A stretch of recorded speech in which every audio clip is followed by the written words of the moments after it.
ආයිබෝවන් කෙරන් TV වෙතින් ඔබ සාතරයෙන් පිළිගන්නවා.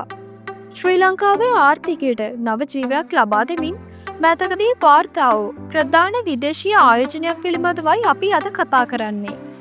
මෙය අපේ රටේ අනාගතය වෙනස් කළ හැකි වැදගත් පියවරක්.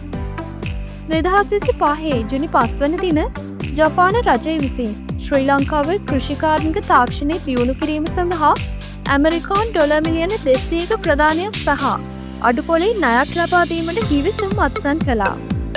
අපගේ ආහාර සුරක්ෂිතතාව සහ ගොවින්ගේ ආදායම ඉහළ නැංවීම මේ ප්‍රධාන අරමුණයි.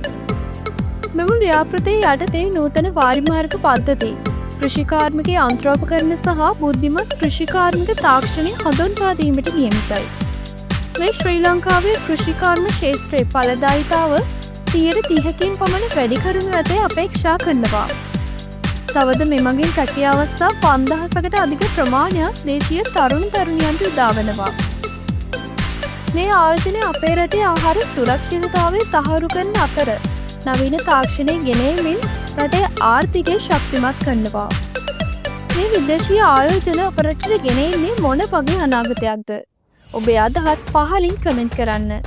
ශ්‍රී ලංකාවේ ආර්ථික ප්‍රවණතා දැනගන්න කිරණ TV සමග එකතු වන්න.